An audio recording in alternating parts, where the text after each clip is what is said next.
انسان جو کام بھی شریعت و سنت کے خلاف کرتا ہے اس کو گناہ کہتے ہیں.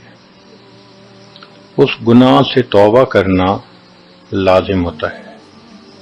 ارشاد باری تعالی ہے وَتُوبُوا إِلَى اللَّهِ جَمِيعًا أَيُّهَا الْمُؤْمِنُونَ لَعَلَّكُمْ تُفْلِحُونَ. اور اے ایمان والو تم سب کے سب اللہ کے سامنے توبہ کرو تاکہ تم فلاح پا جاؤ. چنانچہ ابن تیمیہ رحمۃ اللہ علیہ نے الایمان الاوسط ایک کتاب ہے، اس میں 10 اسباب بتائے ہیں جن سے انسان کے گناہ معاف ہوتے ہیں. یہ 10 اسباب ہمیں زبانی یاد ہونے چاہیے تاکہ ہم ان کے ذریعے سے اپنے گناہوں کی بخشش کا بندوبست کر لیں. سب سے پہلا سبب استغفار. استغفار کہتے ہیں کہ اپنے گزرے ہوئے گناہوں پر نادم ہونا. شریعت نے کہا الندم توبۃ، ندامت یہ توبہ ہے.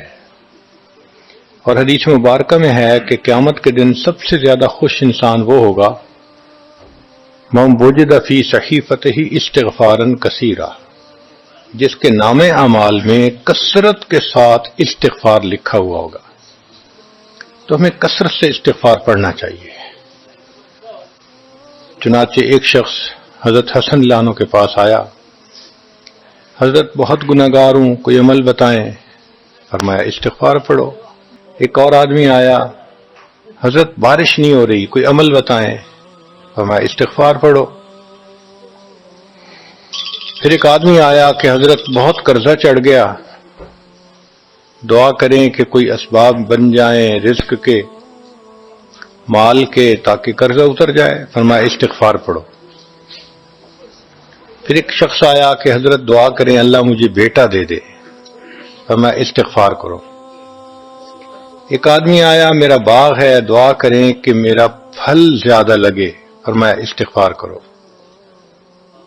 ایک آدمی آیا میری کھیتی باڑی کی زمین ہے، دعا کریں پانی اندر سے نکل آئے. فرمایا استغفار کرو.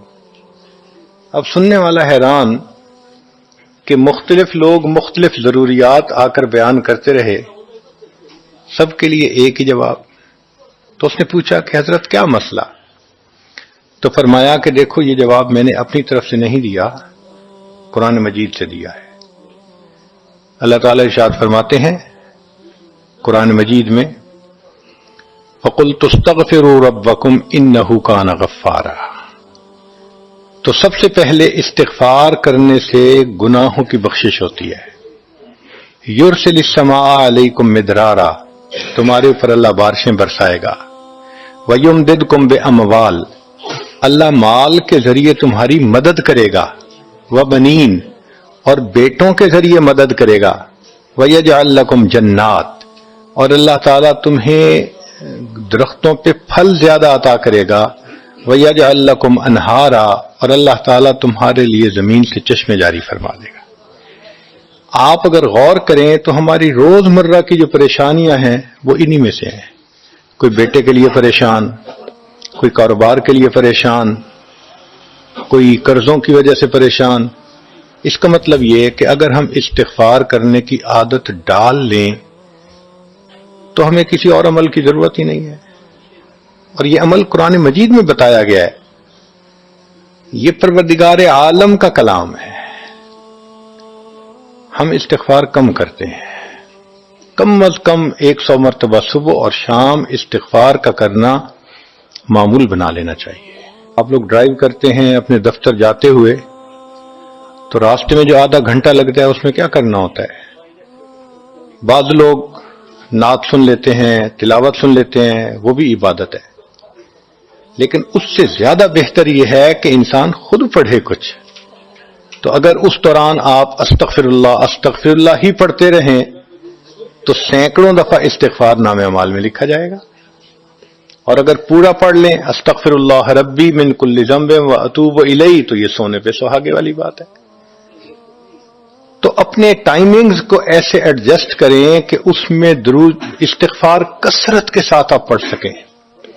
چونکہ حدیث پاک میں یہ فرمانا کہ قیامت کے دن وہ بندہ بہت خوش ہوگا جس کے نام اعمال میں استغفار زیادہ ہوگا۔ دوسرا سبب ہے توبہ۔ توبہ اور استغفار بہت قریب قریب ہیں، ان میں لائن آف ڈیمارکیشن ڈالنا تھوڑا ڈیفیکلٹ ہے، مگر علماء نے لکھا ہے کہ استغفار پچھلے گناہوں پہ ریپینٹنس کو کہتے ہیں، اور توبہ آئندہ گناہوں کو کمٹ نہ کرنا، اس کی کمٹمنٹ کرنا، عزم کرنا، اس کو کہتے ہیں۔ توبہ عزم جازم، ایک عہد کرنا کہ میں نے آج کے بعد گناہ نہیں کرنا، یہ توبہ کہلاتا ہے۔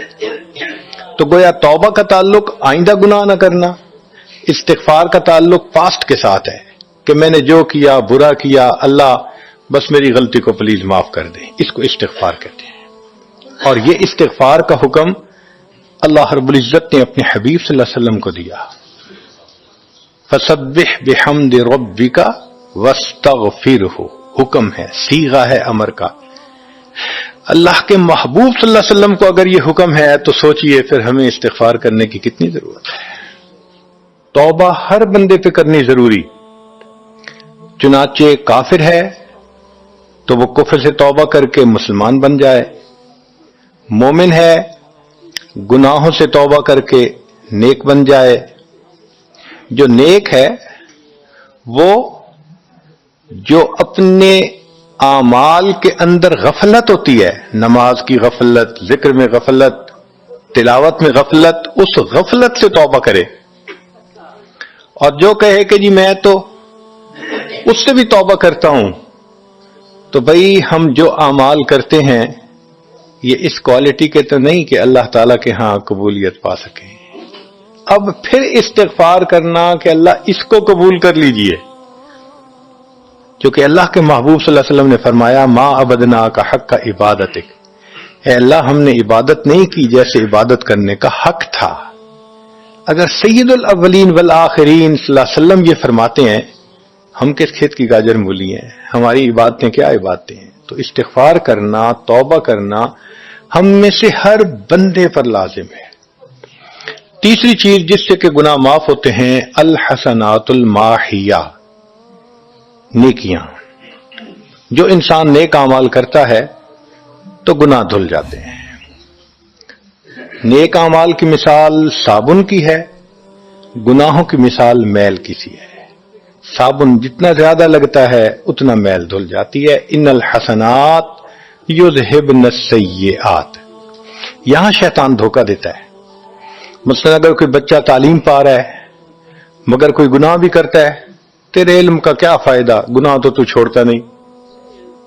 بھائی اگر گناہ کرتے ہیں تو علم تو الٹا ان گناہوں کو دھوئے گا، وہ علم ہی چھڑوا دیتا ہے تاکہ دھونے کا مسئلہ ہی نہ رہے۔ اب عورت سوچے گی میں پردہ تو کرتی نہیں، نمازوں کا کیا فائدہ؟ یہ دھوکہ ہے شیطان کا۔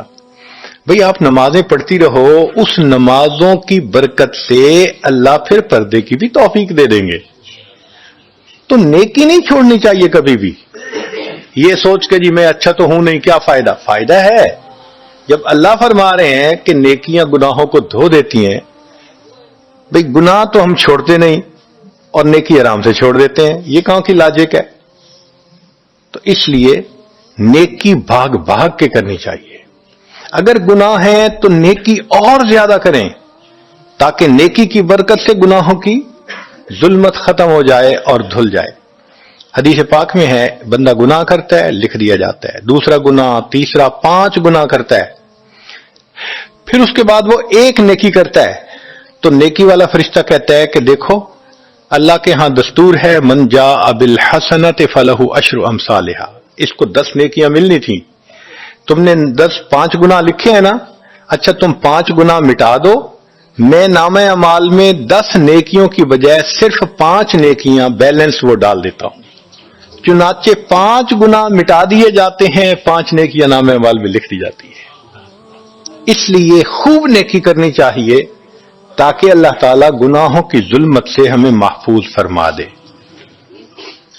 چوتھی چیز جس سے کہ گناہ معاف ہوتے ہیں، دعاء المؤمنین للمؤمن، جو ایمان والے ایک دوسرے کے لیے دعائیں کرتے ہیں اس سے بھی گناہ معاف ہوتے ہیں. چنانچہ عمر لانو جا رہے تھے عمرے کے لیے، نبی علیہ السلام نے فرمایا اے بھائی ہمیں اپنی دعاؤں میں نہ بھولنا. تو نبی علیہ السلام نے امت کو تعلیم دی کہ ایک دوسرے کو دعاؤں کے لیے کہنا چاہیے. یہ بہت اچھی عادت ہے کہ جب کسی سے ملیں جی ہمیں اپنی دعاؤں میں یاد رکھیں. والدین کو کہنا، بڑوں کو کہنا، دوستوں کو کہنا، کیا معلوم کس کی مانگی ہوئی دعا کام آ جائے. اس دعا کا فائدہ ہوتا ہے نا، تبھی تو قرآن مجید میں دعا سکھائی گئی.